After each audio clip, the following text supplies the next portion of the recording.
درپیش ہے، اس پہ کافی لمبی بات ہوئی، لیکن جہاں تک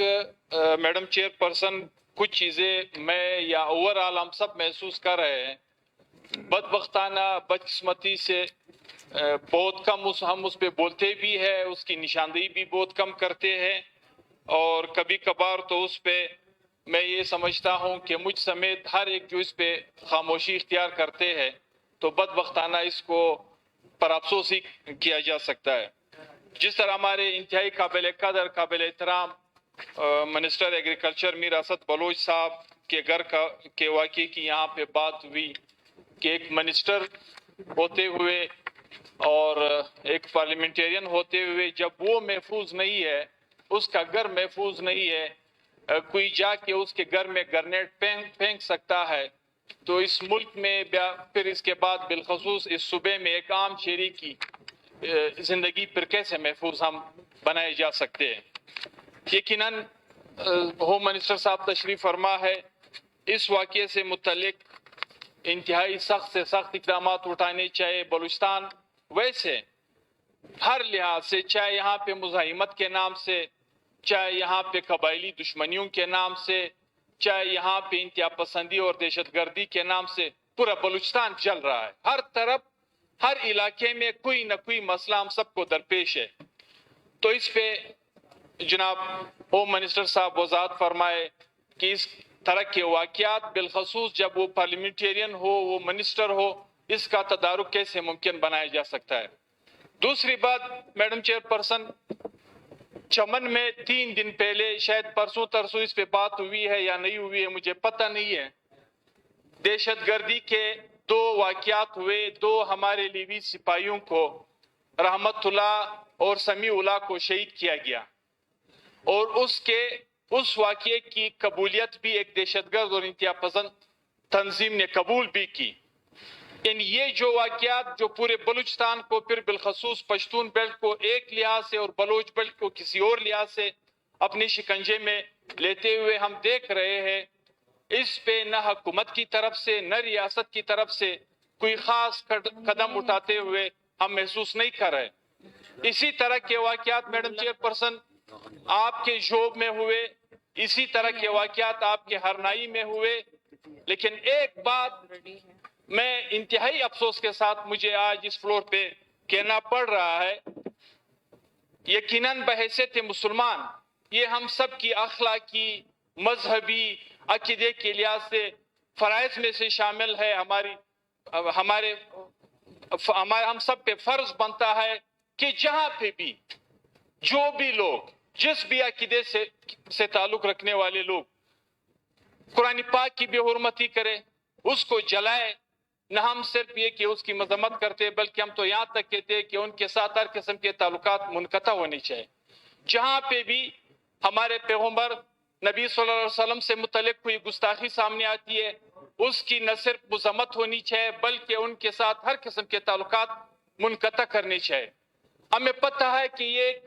عالمی سازش ہے مذاہب کو مذاہب سے لڑانے کے لیے، لیکن چونکہ ہمارا قرآن ہمیں یہ درس نہیں دیتا ہے کہ کوئی اگر قرآن کو جلائے تو آپ اس کے مذہبی کتاب کو جلائے، کوئی اگر خدا نخواستہ ہمارے پیغمبر سے متعلق کچھ کہے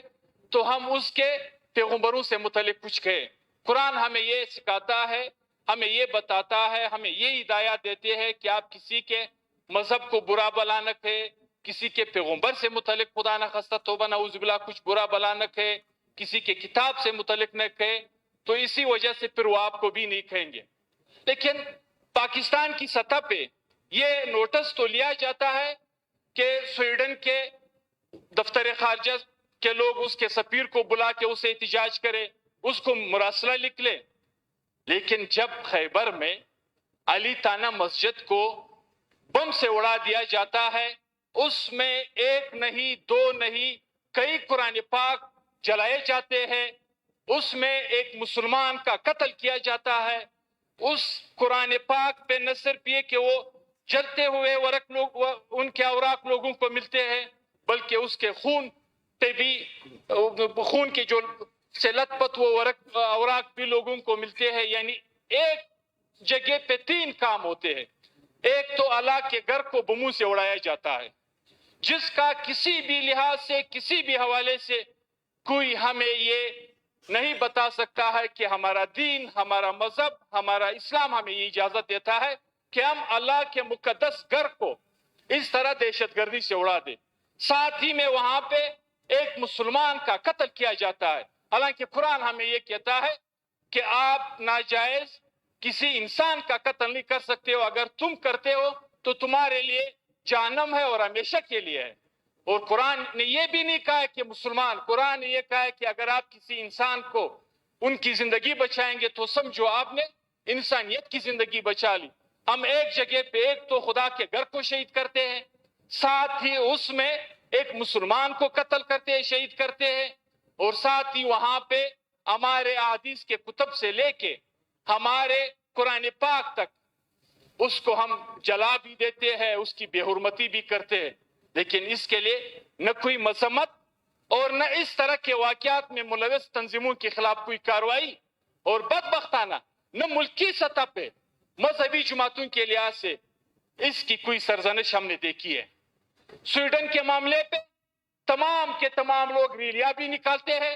جلوس بھی نکالتے ہیں، لیکن چمن سے لے کے پشین تک، لوریلائی تک، ایون اگر آپ تھوڑا اس طرف جائیں گے افغانستان تک، کابل سے لے کے کندہار تک، کسی امام بارگاہ میں، کسی مسجد میں خدا کے گھر کو جلایا بھی جاتا ہے، اڑایا بھی جاتا ہے، مسلمانوں کا ناحق خون بھی کیا جاتا ہے. اس کے متعلق نہ حکومتی سطح پہ اور نہ سیاسی اور مذہبی لحاظ سے کوئی ریلی اور کوئی جلسہ اور جلوس نکلتا ہے. اور نہ میں ایک بات کہوں، یعنی میں تو کہتا ہوں کہ ہر سوسائٹی کو، ویسے کہ مسلمان ہم سب ایک سوسائٹی ہے، لیکن جو ہمارے وہ امام جو ممبر پہ بیٹھے ہوئے ہوتے ہیں، کم سے کم جمعے کی خطبات میں اس طرح کے واقعات کی نہ صرف یہ کہ مذمت بلکہ اس پہ دلیل دے دے، اپنے مسلمانوں کو کنونس کر دے کہ یہ جو کچھ ہمارے خطے میں ہو رہا ہے، جس طریقے سے ہو رہا ہے، 40 سال سے تو ہم ایک اعلان غیر جنگ میں پنسے ہوئے، ہر طرف سے ہمارا خون بہ رہا ہے، اور یہ جو سلسلہ اس وقت ہمارے مساجد تک پہنچا ہے، ہمارے مدارس تک پہنچا ہے. یعنی باجوڑ میں میڈم چیئر پرسن جس وقت مولانا نور محمد کو شہید کیا گیا، ان کے ساتھ کم و بیش کئی حفاظ قرآن ساتھ بیٹھے ہوئے تھے، ان کو شہید کیا گیا، ان کے ساتھ ان قرآن پاک کو شہید کیا گیا، لیکن اس کا کوئی نوٹس نہیں لیا جاتا ہے. ریاست پہ ہم کیا بات کریں جناب میڈم چیئر پرسن؟ جب بات یہاں پہ 79 سے شروع ہوئی تو اس جنگ کو، اس درپدری کو اپنے لیے اسٹریٹجک ایسٹ کا نام دے کے ہمارے لوگ اس میں کود پڑے. یہ واقعات جب چلتے رہے، نہ صرف یہ کہ ایک ہمسایہ ملک کو تباہ و برباد کیا گیا، بلکہ ان کے اثرات سے اپنے آپ کو بھی محفوظ نہیں کیا. ان کے اثرات سے یہاں پہ یہ جو آج ہر روز ہم بات کرتے ہیں، یہ ہیروئن کلچر، یہ اسلحہ کلچر، یہ منشیات کلچر، یہ ڈکیتی کلچر، یہ قتل و غارت گری کلچر، یہ سارے وہ اثرات جو ہمارے ہاں ہم سب پہ پڑ گئے. اس کے بعد جب 9/11 ہوا تو پھر کہا گیا کہ ہماری پالیسی تبدیل ہو گئی، ایک لائن کھینچی گئی ہمارے سامنے دنیا والوں نے، یہ دہشت گرد ہے، یہ انتہا پسند ہے، ان سے ہر صورت میں لڑنا ہے، ان سے جان چھڑانا ہے. لیکن ابھی اس جنگ میں جب ہم نے جرنیل سے لے کے سپاہی تک، لیویز تک، پولیس تک، پولیٹیکل ورکر تک، خاص کر پولیٹیکل جماعتوں کے لیڈرز اور ان کے ورکرز تک، بالخصوص میں نام میں لیتا ہوں عوامی نیشنل پارٹی کے ہزاروں نہیں کئی ہزار ورکر اور لیڈر اور خواتین تک بھی نہیں بخشے گئے. یہ جب سارے شہید ہوئے پھر کہا گیا کہ ہم نے سارے علاقے کلیئر کر دیے، ہر ایک اپنے علاقے میں جا سکتا ہے. اور پھر یہ بات ہوئی، پچھلے حکومت کے پرائم منسٹر اور ان کے جرنیلوں نے یہ بات کہی کہ نہیں، ہم نے ان کے ساتھ مذاکرات کرنے، ہم نے 35 سے 40 ہزار لوگوں کو جو ملیٹنٹس تھے، جو انتہا پسند تھے، جو دہشت گرد تھے، اس کو بسا کے بغیر ہمارے لیے کوئی اور راستہ ہی نہیں ہے. اور پاکستان کے عدالتوں سے سزا یافتہ مجرموں کو چھوڑ کے ان کے حوالے کیا گیا، بڑے بڑے نام اس میں شامل تھے، انتہا پسندی اور دہشت گردی میں انوالو تھے، ان کو چھوڑ کے ان کے حوالے کیا گیا. اور آج پھر کہتے ہیں کہ ہمیں ہم ایک نئی جنگ سے نبرد آزما ہے. ہمیں ایک اور جنگ ان انتہا پسندوں اور دہشت گردوں کے خلاف لڑنی ہے، اور جنگ ابھی یہاں تک آ گئی ہے. اظہر کو کل اگر مارا جاتا تھا، شہید کیا جاتا تھا، بلور خاندان کو شہید کیا جاتا تھا، میاں افتخار کے اکلوتے بیٹے کو شہید کیا جاتا تھا، کچلاک میں قاسم اور محبت خان کو شہید کیا جاتا تھا، چمن تک،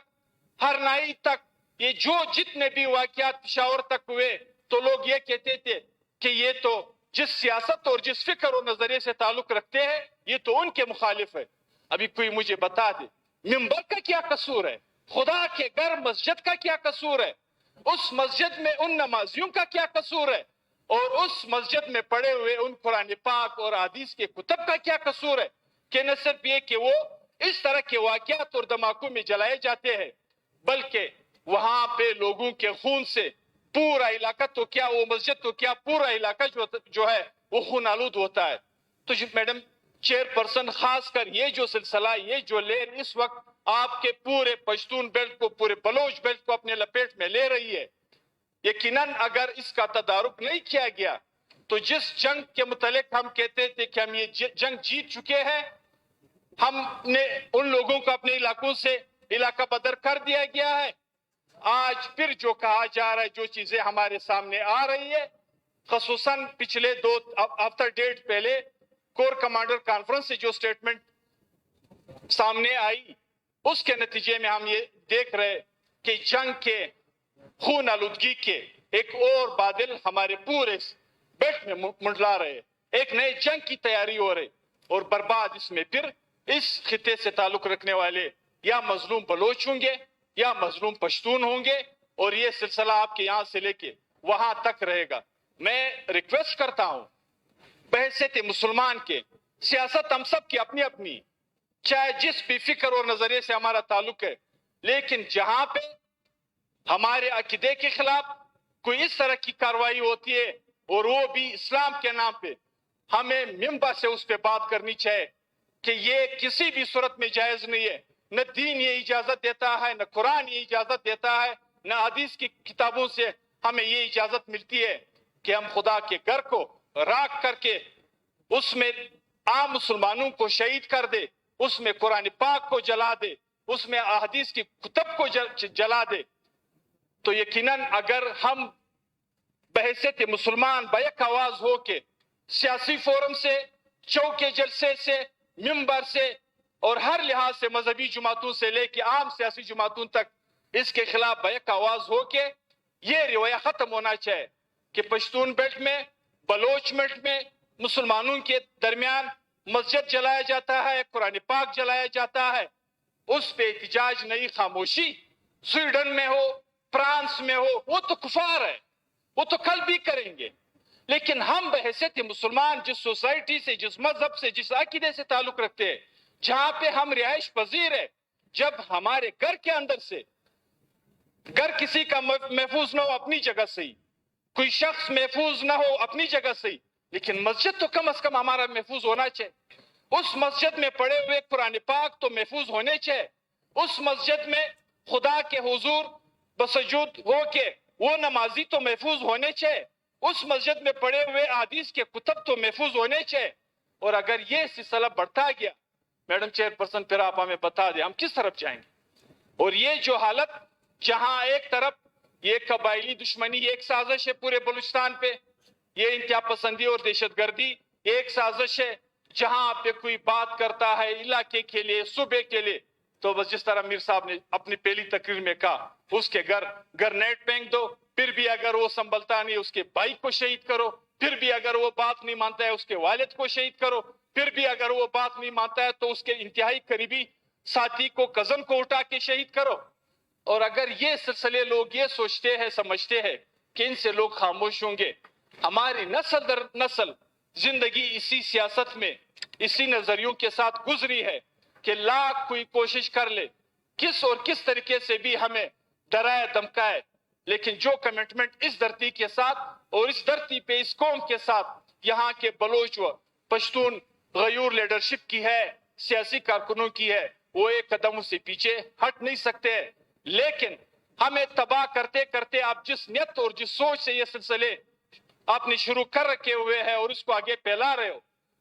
تو خدا کی قسم یہ بات یاد رکھے کہ ایک دن آپ بھی افسوس کریں گے کہ 10 سال پہلے، 20 سال پہلے، جس طرح آج ہر فورم سے یہ آواز اٹھ رہی ہے کہ افغان جنگ میں، فساد میں ہمیں اس طرح کے حصہ نہیں لینا چاہیے تھا، جس طرح ہم نے حصہ لیا، جس کی بربادی کا خمیازہ ہم اس وقت بھگت رہے۔ شکریہ میڈم چیئر پرسن۔ اگر پرسوں کی علی مسجد میں عدنان خان افریدی کے لیے رحمت اللہ اور شمس اللہ جو لیویز کے اہلکار شہید ہوئے، اگر اس کے لیے کوئی دعا نہیں ہوئی تو خدا را اس کے لیے کوئی فاتح خوانی بھی کر دے۔ شکریہ۔ اور ساتھ ہی میڈم چیئر پرسن ایک بات اور، یہ پولیس میں ایک نظام ہے، فوج میں ایک نظام ہے، جہاں پہ ان کا کوئی اہلکار بڑے رینک کا ہو، چھوٹے رینک کا ہو، شہید ہو جاتا ہے تو فوراً اس کو ان کا کمپنسیشن مل جاتا ہے۔ ہمارے چمن میں محمد نعیم ایک لیویز اہلکار تقریباً آج سے کوئی سال ڈیڑھ پہلے شہید ہوا تھا، آج تک اس کے فیملی کو نہ اس کی وہ معاوضہ ملی ہے، نہ وہ تنخواہ ان کو ریلیز ہو کے ان کو آ رہی ہے، یعنی آج ابھی وہ اس حال میں پہنچ گئے کہ وہ 2 وقت کی روٹی کے لیے ترس رہے ہوتے ہیں۔ میرے خیال ہے یہ نام آپ ان کو دے دیں، ہوم منسٹر صاحب کو، ہوم منسٹر صاحب کو انعام دے دیں اور دعا پڑھ لیتے ہیں۔ اس طرح کی شہادتوں پہ پوری کمپنسیشن جو ہے شہداء کی وہ مل جانا چاہیے۔ جی